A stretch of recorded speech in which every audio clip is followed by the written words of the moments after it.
Hello all and welcome, and I am the MGTOW philosopher. And in this video, I would like to make the case for male feminism being a form of soft Stockholm syndrome.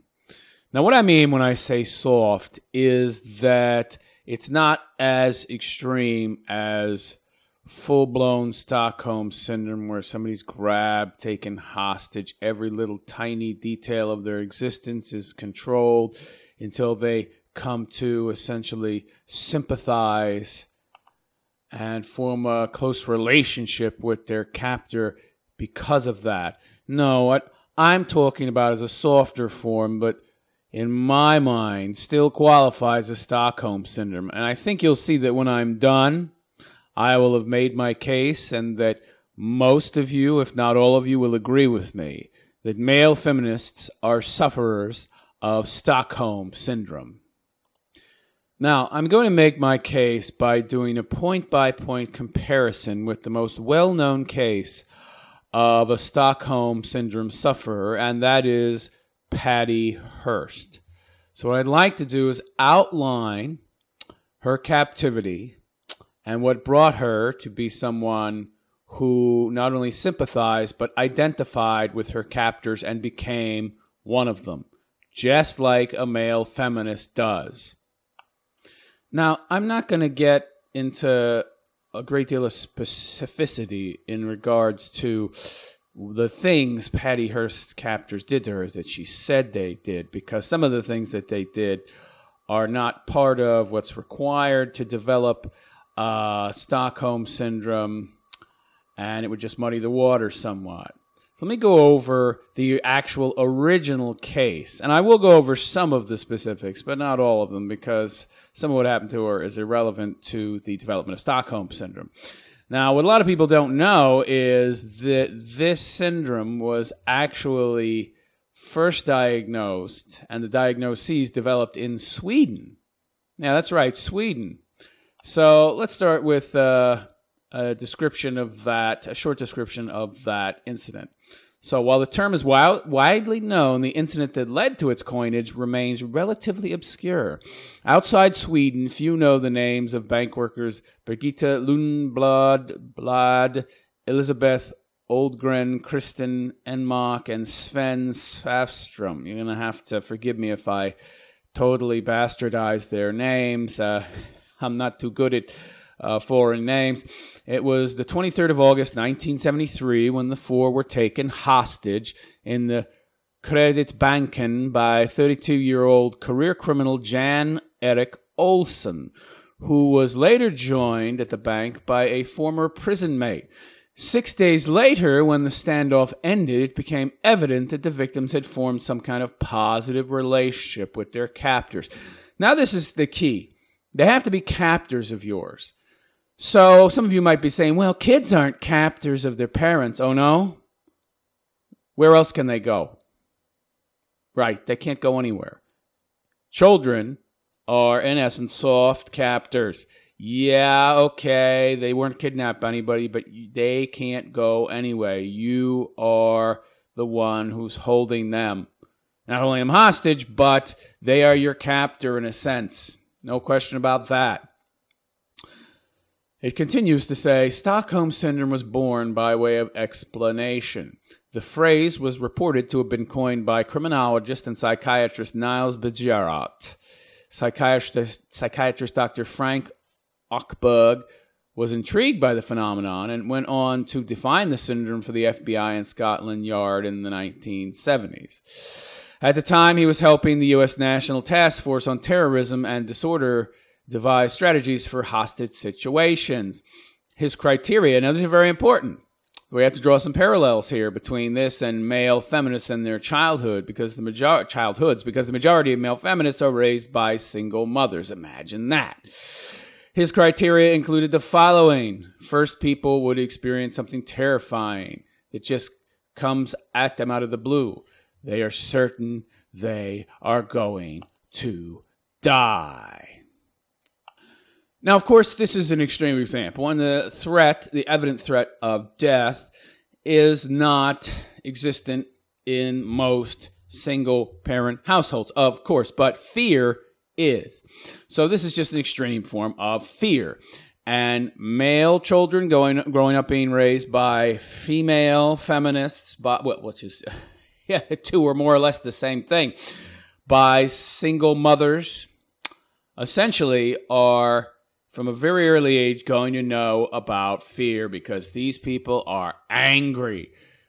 Single mothers are angry. Now, we all know that women are very emotional creatures, and if they're dumped once or twice by a man, or if things don't work out once or twice with a man, unlike a man who can let go and say, meh, no big deal, move on to the next one. Women can't do that. They get angry and bitter, and they need a surrogate for that anger, and there you have it. The exemplification of the very man who screwed them over and even looks like him. And they will take it all out on him, and that will, from a very early age, inspire a similar fear. And, of course, with a child, the type of fear that can be inspired by this angry, wacko, feminist mommy, man-hater, freaking out on her son, can inspire a similar type of fear. So already we have met criteria number 1. Intense fear inspired in your captor. A fear of you, a fear of what they could do to you, constantly being nervous and on edge around them because of what they might do, never knowing what they're going to do next. Number 2, then they experience a type of infantilization. Interesting. So the person infantilizes them, meaning treats them as if they were a child. Well, once you're a child, you're already being infantilized. So boom, right there.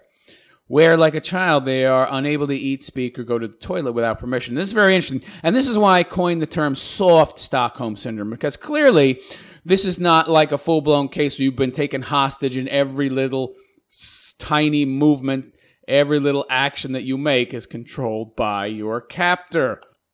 Obviously not. Obviously, these boys' mothers are not, in most cases, monitoring every little tiny thing they do, but they are overly critical and overly authoritarian in most cases. That is for sure. So criteria 2 is met. Okay?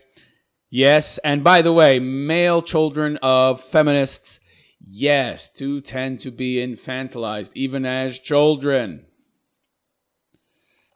And by the way, it's very interesting how many of these articles I read about these male feminists, they talk heavily about abuse. They talk heavily about abuse, which could only have been at the hands of their mothers, who they don't say a bad word about when they're talking about it. Interesting. No? Patty Hearst suffered abuse as well while she was in captivity. I'll get to that more later on. Let's continue with the list of criteria. Number 3. Small acts of kindness, such as being given food, prompts a primitive gratitude for the gift of life, he explains. So, now we're forming a bond with the victim, the captive, and that's the same thing with your single mother, who you might as well coin as an abuser, because just by being a single mother, she's being abusive to her children by denying them half of what they need to grow up to be stable, productive adults in society.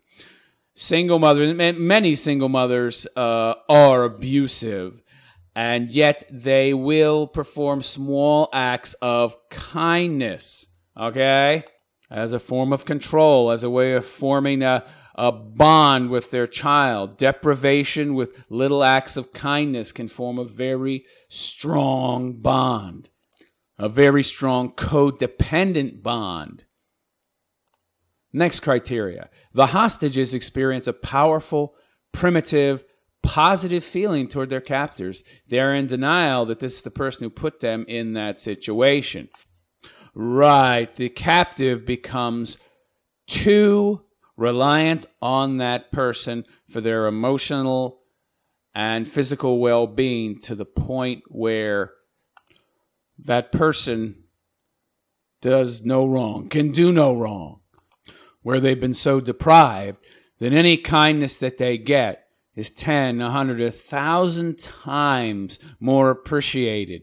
So they develop this image of their mind as this person being almost like God, perfect and without flaw. And we see this in many of these stories we read from these male feminists, where they talk about how wrong abuse is and this and that. And they talk about abuse almost as if they suffered it, because they clearly did at the hands of their single mothers. But they don't come out and talk about it or in any way blame that mother. Instead, they lay the blame off on men. Other men, on society, on the patriarchy that controls everything.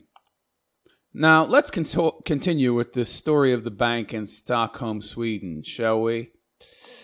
So, what went on in the bank on Stockholm's normal Storg Square that enabled the captives to experience positive feelings toward their captors despite fearing for their lives? Well, in a 2009 interview with Radio Sweden, Kristen Enmark, who was one of the captives, explained, "It's some kind of context you get into when all your values and the morals you have change in some way, right? It's a transformative experience because of the very specific circumstances of your captivity, which create a form of extreme attachment between you and your captors." It was Enmark that, according to reports, built up the strongest relationship with Olsen. There were even erroneous reports afterwards that the pair had become engaged. In one phone call from the bank's vault to the country's prime minister, Olof Palme, Enmark begged to be allowed to leave the bank with the kidnappers. Yikes. Talk about extreme attachment. One of Olsen's demands had been the delivery of a getaway car in which he planned to escape with the hostages. The authorities had refused. That's very, very interesting. Enmark goes on to say that she wasn't desperate because the kidnappers hadn't done anything to them. On the contrary, they were very nice to her. Of course, but you know, what she was scared of was that the police would attack and cause them to die. So now her mind, her fears have been shifted. She's not afraid of the kidnappers anymore. Now she fears the establishment, the patriarchy. The hostages spoke of being well treated by Olsen, and at the time it appeared that they believed they owed their lives to the criminal pair, he wrote. So it's very interesting. These hostages became so enamored with their captor, even though he obviously was the one who put them in danger. It's very clear that it doesn't take much to make people feel beholden to you, enamored with you, to change their entire worldview and way of thinking in a very short period of time. Imagine what this kind of treatment, but on a softer scale, will produce in a child by a mother. And the story goes on to say, and this is very interesting and telling, Olsen remarked at the beginning of the siege he could have easily killed the hostages, but that had changed over the days. So not only did the hostages' view of their captor change, but their captor's view of his hostages also changed. So we can very easily parallel this with a single mother. Angry, bitter, hateful. She expresses her feelings of attachment and motherly love to her child through negativity. Okay? She uses her son as a surrogate for all her pain and anger towards men. And yet, that in and of itself, over time, forms some kind of attachment where in some sick, twisted way, she cares about her son. Yes, she has initiated an attachment of caring, but using via negative means, via negative actions. But a bond has still been created, just like a bond was created between the captor and the captives in the Stockholm case. Article goes on to say, the notion that perpetrators can display positive feelings towards captives is a key element of Stockholm syndrome. Now let's go to the Patty Hearst case, shall we? And let's do a quick rundown of what she had to say about her confinement and how she was treated. Her said her confinement was part of the group's brainwashing strategy. They debilitate you by locking you up, she explained. You're deprived of sight, sleep, light, and food. You depend on them for all information, and the dread is just the threat that you'll constant threat that you'll be killed if you don't cooperate. Okay, so again, there's a reason I use the term soft Stockholm syndrome. But clearly, you do not need these type of extreme environments and extreme circumstances and extreme forms of treatment to achieve brainwashing. Okay? Especially when you're dealing with a child who's much weaker, who has a lower constitution, less stamina, less emotional stability, less emotional strength, who is much easier to manipulate and harm both emotionally and physically. So you only need a form of soft Stockholm syndrome. You don't need this kind of extreme treatment where you're deprived of sleep and food and everything else. All you need is to be deprived of approval, validation, love, and then sprinkled in there occasional acts of kindness. Now let's go over one other description of her captivity by someone who is relating what happened to Patty.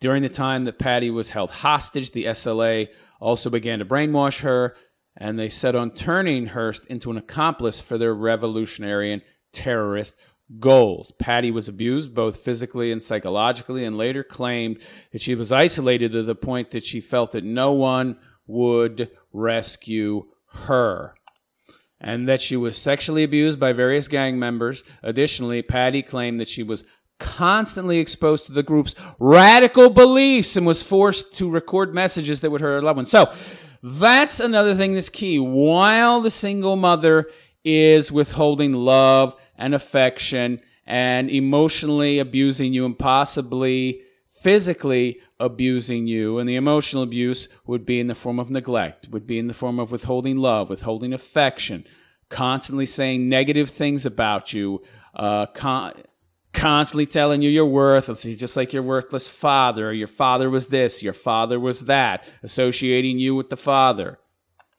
She'll also be filling your head with feminist nonsense. Feminism is a radical belief system that many people adhere to. It doesn't change the fact that it's radical. It's just been spread on a large scale. So, all you need to make a boy into a male feminist and a sufferer of soft Stockholm syndrome is a single mother who hates men. Gee, that's a tough one to find. And will emotionally abuse her child while at the same time feeling some form of affection for him as a mother, which of course is being expressed in a negative way, but occasionally her conscience, her or just circumstance itself will lead her to perform isolated acts of kindness, which, coupled with the extreme lack of emotional connection between the mother and the child, where he is so deprived of positive emotion and validation from his mother that any small act of kindness will seem 10, 100, 1,000-fold relevant and important in his mind, that he elevates her to some high point in his mind, as well as the ideas and the ideals and the crazy radical beliefs that she is constantly spewing about men and women. That's all you need. And I would argue that that is the case in many a single mother household. Single mother who is bitter and angry that her husband or her boyfriend or whatever left, dumped her ass, and she is angry. She is bitter, and she takes it out on the son, but it's still her son. So occasionally, to make up for the horrible treatment that she directs his way, which really she isn't even all that concerned about because he's a man after all, and society has taught women that men are less than, that women are superior than. So it's almost like a man has taken the position of a second-class citizen as a lesser form of subhuman person. So it's kind of okay to treat them badly, but she's still going to feel bad. So occasionally, she will, or just from coincidence or circumstance, occasionally she's going to perform an act of kindness, do something nice for him, and he's going to be so grateful, like a starving man who hasn't had food in 2 months and you give him a Twinkie, or somebody, a man who's thirsty, who hasn't drank in days, and you give him water. He's so grateful. This man would give you everything for just a glass of water. He could be a rich man. He'd give you $1 billion for a glass of water. He's that grateful. Well, this child, so deprived, is going to give you their devotion. That's right. And will do anything for you, and will follow you anywhere, and will be so devoted to you. That's the Stockholm Syndrome in a nutshell, and that's what Patty Hearst suffered from, and that's what the people in that bank vault in Stockholm suffered from, and that is what male feminists suffer from. Because everything they believe is against their own best interest. It's 100% completely, totally irrational for a man to be a feminist. And yet they are. And oftentimes they are some of the most die-hard feminists. Almost like they have been brainwashed.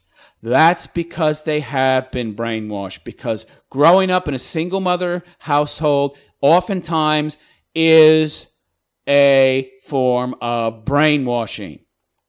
So that is all I have to say on the subject at this time. That male feminists are victims of a soft form of Stockholm Syndrome. Let me know what you think in the comment section. Please like and subscribe and donate to my Patreon if you like this video and find my content to be useful and enjoyable.